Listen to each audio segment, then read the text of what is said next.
Beginilah aksi sekelompok supporter PSM Makassar di kantor Gubernur Sulawesi Selatan Senin 5 Desember 2022.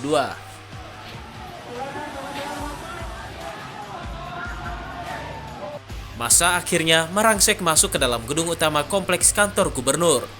Mereka meminta kejelasan pembangunan Stadion Matoanging yang sudah dirubuhkan. Tak berselang lama, aksi ini berubah menjadi aksi saling dorong antara massa dan Satpol PP Sulsel. Kericuhan pun tak terhindarkan.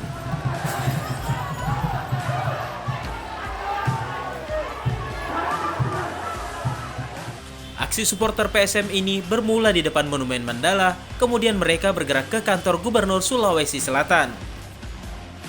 Para supporter kecewa lantaran Stadion Matoanging Makassar yang merupakan markas dari PSM Makassar kini tinggal kubangan, penuh reruntuhan, dan tak kunjung dibangun kembali setelah dirubuhkan.